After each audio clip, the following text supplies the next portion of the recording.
Hey guys, today's video is going to be more of a personal video, and I'm going to give you all insight into my world and what has caused me to be on such a long hiatus on YouTube. Now, I want to first off by apologizing for not providing you guys with videos and being as consistent as I wanted to be, but for me, dealing with my issue was far more important. And before I can come on in front of the camera and put together videos for you all, I wanted to make sure that Kenneth was taken care of first, because my true happiness was what meant the most to me at that time. And before I could sit down and open up to you all, I needed to deal with my issue first. I have mentioned before in my previous videos that I have moved, so I am in an entirely different space. The energy here is so much better. The energy here is more positive. So I feel that now I'm at a point where I can actually sit down and be myself again and be, well, a better version of my older self, and be able to create videos for you all and put out good content without feeling like I'm faking it for you guys. So let me go ahead and give you guys the backstory as to what's been happening to me and what has caused me to be away from the YouTube world and a partial break from my blog. I am heavily more on my blog than I am on YouTube, but that's because my blog was more of a creative outlet and it didn't require a lot of time like YouTube does. I would dabble in my blog here and there, but I didn't fully commit until the end of last year. So I want to give you guys the backstory on what has been happening to me starting from 2 years ago to now present day, so you guys can get a better overview and a better understanding of what has transpired in my world. I'm not going to get into too many personal details, but I will share with you all what has happened, because it was something that was emotionally devastating for me, and I didn't think I was going to be able to get through it. But looking back, I am so much stronger, and I feel more, I can't really put into words how I feel, but I do feel stronger. I feel more empowered. That's what I was looking for. I feel more empowered, and I just wanted to share with you guys my story and just let you guys in. So a lot of you guys have noticed one important element that has been missing from my finger for a very long time. And when I first started my YouTube channel, it was something that I had on in all my videos. And the one thing that I'm talking about is my wedding ring. I am no longer married as of February 17th of 2015. My divorce was finalized on that day. But I stopped wearing my ring 2 years prior to the divorce being finalized, because at that time, my ex-husband and I officially called it quits. We separated. Him and I got together when I was 20 and he was 24. I was in my sophomore year in college, and let me tell you, I love that man. I still love him. I'm not in love with him, but I still have a lot of love for him. But we got together when we were so much younger, and as we started to evolve and develop who we were as adults, we just started to change and we grew apart. We were no longer that young couple that was in love when we were in our 20s. As we got older, we just changed and we started to grow apart. We no longer were lovers, we were just friends. Then we got to the point where we were just not even friends anymore. We just became roommates. And at that point, when you ever get into that situation, if you ever get into that situation with someone, that's when you know you just gotta let them go. It's not worth it to hold on to hurt. It's not worth it to hold on to someone, especially if they mentally are not there for you. What I'm saying is that if someone doesn't make you happy anymore, it's time to let them go. And what happened is just him and I just grew apart. As much as I wanted us to still be married, we both knew that it was our time to end it. Him and I got married in 2012, and we went on our honeymoon and we had a great time. And then when we started the year 2013, that's when things went so left. I knew that there was a little bit of issues between us, but we were working on it. And then things just went sour. They went so left that I wasn't even ready for it. And I'm not going to go into too many personal details, but I was dealing with a lot of the issues on my own. Like, I didn't express any of the problems that I was having to any of my friends. I didn't let them in on anything that was happening in my household, because for me, I was trying to work on it secretly by myself without involving other people. And when I say secretly by myself, I was working on stuff that I could do to maybe help my marriage, or maybe change some things in order for us to be happier again. But it just wasn't working. Him and I were arguing, and things between us was just not happy. It was no longer a happy home. I still get a little bit emotional thinking about it, because it was a really, marriage to me is something that's very important, is very sacred, and I never thought I was going to be one to get married and then go through a divorce a year later. As we continue to go through 2013, we celebrated our 1-year anniversary, but it wasn't real. It wasn't a true celebration. I think we celebrated it just to celebrate it, but there was no real emotion behind it. There was no real connection, because we knew things were not going so well. And then towards the end of 2013, things between us just got really ugly, and we just knew, well, he knew that it just wasn't going to work out. So then when 2014 started, we officially separated, and I had to now deal with the fact that my husband and I were no longer going to be together. Because we were still married at the time, even though I'm divorced now. But at the time when we were going through it, I was still married to him, and I realized that my marriage was over. And even though he was my husband by paper, he was no longer my husband physically and emotionally. He just was becoming another person. So as the year started to go along, my best friend was getting married, so I helped her plan her wedding. I was involved in her wedding shower, her bachelorette weekend, and it just kind of renewed my faith and love. I started to feel that happiness, and being around her and her fiance at the time was just nice. It kind of instilled my faith and love again, and I knew that one day I'll be able to find someone that's going to love me as much as my best friend's fiance loves her. So after their wedding, I continued on with my life. I did a lot of things to avoid dealing with the situation and avoid dealing with the hurt, because even though we had separated, I was still embarrassed. I felt lost. I felt hurt. And when I say embarrassed, I mean I just got married, and my husband and I couldn't even officially make it through the 1 year. And even though we celebrated our 1-year anniversary, we really didn't celebrate our love. We weren't in tune. We weren't in sync. We weren't there. There was no emotional connection there. So I was just embarrassed that I couldn't make it with my marriage, and it was such a tough thing to deal with.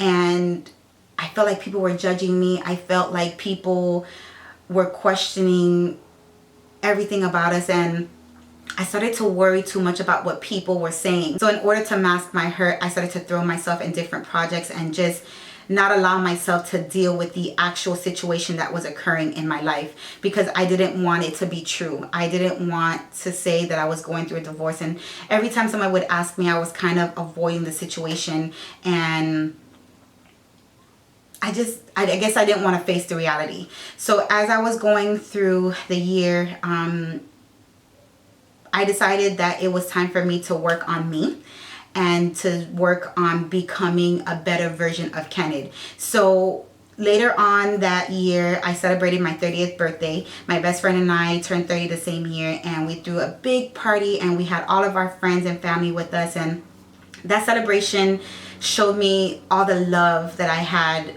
from all my friends and family, and they didn't care. They didn't care what was going on in my personal life. All they wanted to do was make me happy. All they wanted to do was be there to celebrate with me. All they wanted to do is just make sure that my 30th year was awesome. And it was. And despite the fact that my ex-husband and I were going through our separation process at the time, it was nice to be able to celebrate life and celebrate joy. So after celebrating my birthday, I went to Texas and was in my other friend's wedding, who has a YouTube channel here. Her YouTube channel's name is Beauty by Benji.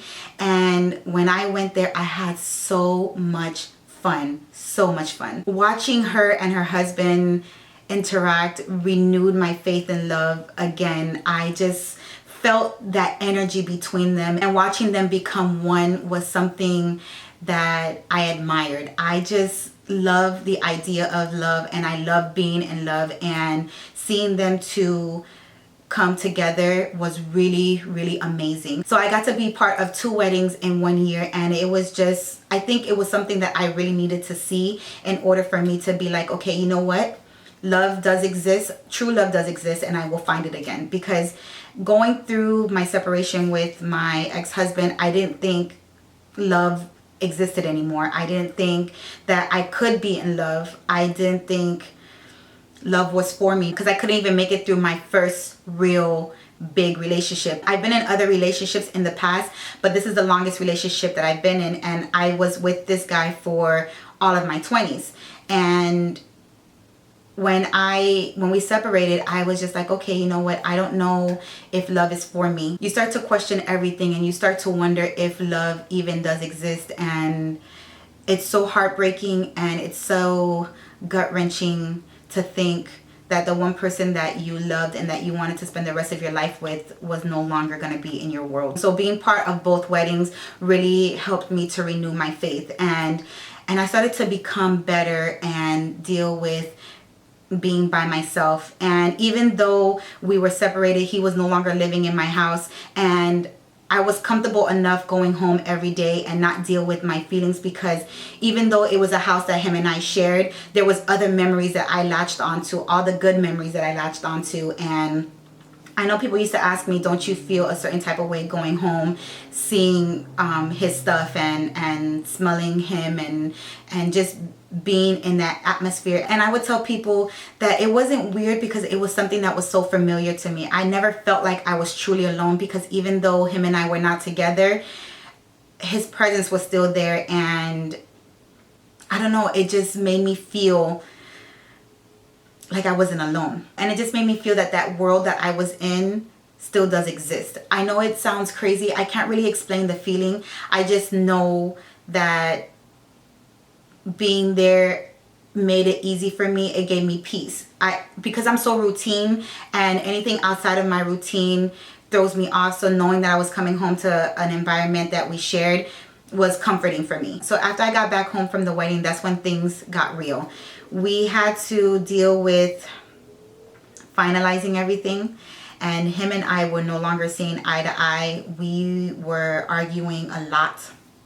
We were crying a lot. It was just a lot that we had to deal with, and trying to figure out what the next stage of our life was going to be was really, really hard. Once we finalized the detail of our divorce, we put the house on the market, and that was the toughest thing I could ever done, because I loved my house. Like I said, I'm so routine. So knowing that I had to break out of my routine and start all over was very, very scary for me. But I put on my big girl pants. We put the house on the market, and 2 days later we were under contract. And this was right before Christmas. Once we put the house on the market, I went up to Atlanta, and I wanted to break out of my norm. So I celebrated the new year in a different state, in a different city. I just wanted to start something fresh. I just wanted to be a new Kennedy. Once I got back from celebrating the new year, I had to finalize the details for my new house. I had to pack, I had to get things in order, and all of this was happening. So the closing of my first house happened on the 26th of January. Then I was under contract for my new house, and we closed on the 4th of February.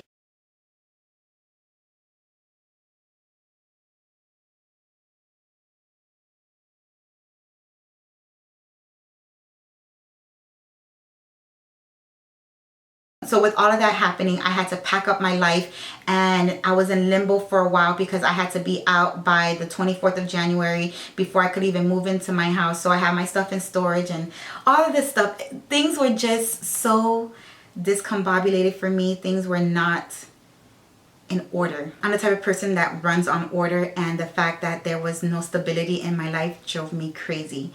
So I had a lot that I was dealing with. I was crying every day because the idea of living in a new environment scared me. It was something that I couldn't deal with. Change is not something that I do often. So when I have to do a big change like that, it was so daunting and so scary. But I had to do it. I had no choice because life was going to go on. After I closed on my house, I moved in, got situated, and I love my new house. I loved everything about it, but I never enjoyed it. I would do anything and everything to be away from my house because I didn't want to have to deal with the idea of being alone. Being here by myself was so nerve-wracking because I didn't have any memories here. I'm starting all over, so I had nothing to hold on to. And it was, I don't know, like, I can't put into words how it was. It just was so heartbreaking for me. And thanks to my friends, they helped me get through it and helped me to keep my mind off of what was going on. But I knew one day I had to sit down with the feelings and the emotions that I was going through. One day I decided to seek professional help, and that was the best thing that I could have done. Sitting down with a therapist and going through all my emotions was hard, but it made things so amazing. I felt like a huge burden was lifted off my shoulders, and I felt like I can start to peel back all the layers to reveal a new and a fresh perspective and a new way of thinking.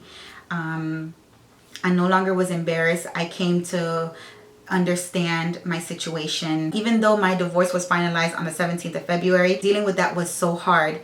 And having to tell people I was divorced, and it was just, to me, I felt embarrassed. Even though no one was judging me, I just felt like the world was judging me, which is crazy to say, but that's what you feel when you're going through this big change, because you're going through, all these emotions are hitting you at once and you don't know how to deal with it. So for me, I felt like I was embarrassed. I felt like I let a lot of people down. So dealing with that was really hard, and seeking the help of a therapist was so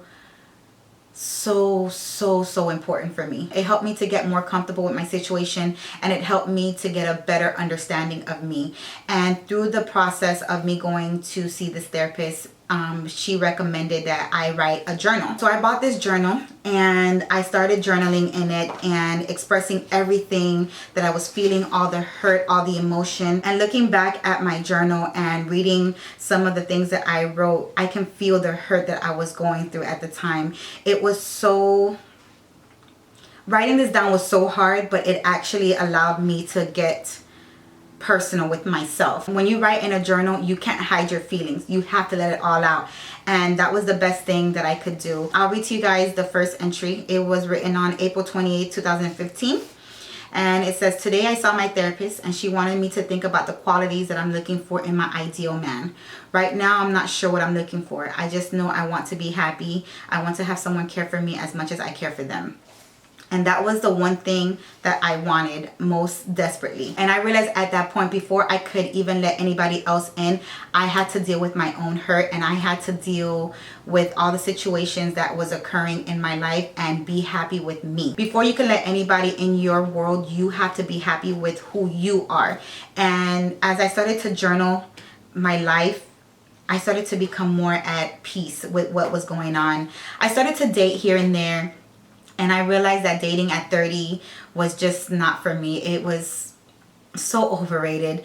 And it forced me to be more at home. It forced me to be more in tune with myself. So I took 2015 to do more for me. I traveled. I went to Dubai. I went to the Bahamas. I went to Mexico. I did a lot more things for me, and that was the most liberating thing that I could have ever done. If you're going through something as crazy as my situation is, or something similar, take time for yourself. Travel. Even if it's not out of the country, even if it's within the state, do something for you. Do something that makes you happy, because at the end of the day, you have to be able to be comfortable with who you are. And writing in my journal, traveling, hanging out with my friends and family helped me to become a better version of myself. Without me experiencing all of that, I don't think I would have been a better person. So I just want to offer that advice. Just do more things that make you happy. And if there's something out there that you want to do and it scares you, just do it, because it will make you feel so liberated. You will feel more at peace with yourself, and that's how you discover what you are all about, and it helps you to discover who you are. So doing that has catapulted me to a whole nother level, and it has helped me to become such a stronger and more empowered woman. And along the way, I started reading some books that I'm going to share with you all. These books here are so empowering, and it just helps you to realize what an asset you are to a relationship, what you have to bring. And if someone doesn't value you as much as you value yourself, then there's no point in being with that person. So these are the 4 books that I have on my nightstand, and I'm so looking forward to reading this book that was given to me by my really good friend. And it is Rob Hill Sr. for Single People Who Still Understand the Value of Relationships. So she said it was a really good read for her, and I'm so looking forward to reading this. Then the other 3 books that I read during the summer that has helped me to become stronger. First one reads Why Men Love Bitches, From Doormat to Dreamgirl, A Woman's Guide to Holding Her Own in a Relationship. Real Men Don't Text, A New Approach to Dating.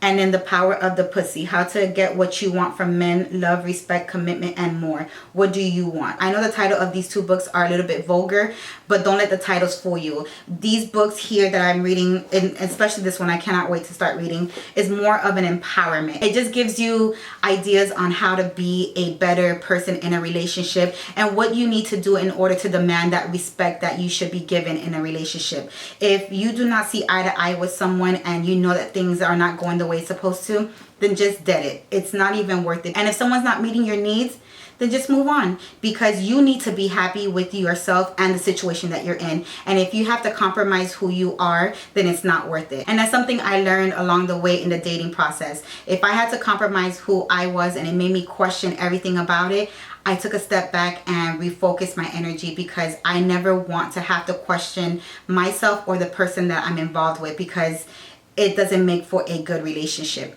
There should be no questions as to if the person likes you, if the person cares for you. There should be none of that. Love should be easy. There should be no complication with love. Things are not going to go as smoothly because there's 2 people that are coming together, but it should never be difficult.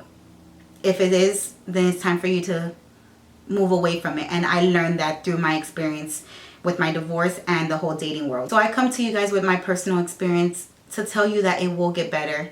You will get stronger. It may not seem like it because you're going through it right now, but things will change. There is a light at the end of the tunnel. There are so many wonderful men out there. There's so many, I know it's going to sound cliche, but there are so many fish out there in the sea. And if one doesn't work out, there is a plethora of men out there. Sometimes you may not see it right then and there, but if it's meant to be, it will find you. And right now I'm currently talking to someone who makes me very, very, very happy. The way that things happened between us was something that I didn't even expect. He came so out of left field, but I'm so glad that he did. And he has renewed my faith again in love.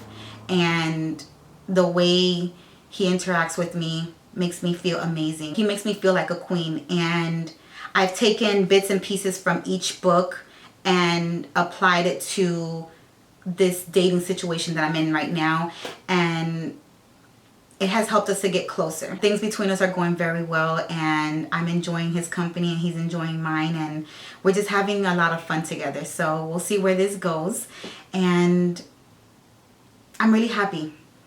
At this point in my life, I vow to stay happy, and anything that's going to cause me to not be happy and bring negativity into my world, I won't put up with it. I've dealt with a lot of negativity, and it's time to be positive, and it's time to move past all of the barriers, all the hurt, and not hold on to it, because if you hold on to hurt, it's just not going to make you stronger, and it's not going to do anything for you. So at the end of the day, let go of all the hurt, start all over, have a new fresh perspective, talk to your friends, talk to a therapist, talk to someone, talk to a pastor, but just let it all out. There's no need to ever hold any hatred or hurt in your heart, because it will only just make you a bitter person, and you won't be able to experience or enjoy life the way you need to. I share this with you all because I once was an empty shell of my former self, but I had to go through this life experience in order to become a better version of me, to become a better sister, to become a better daughter, to become a better friend.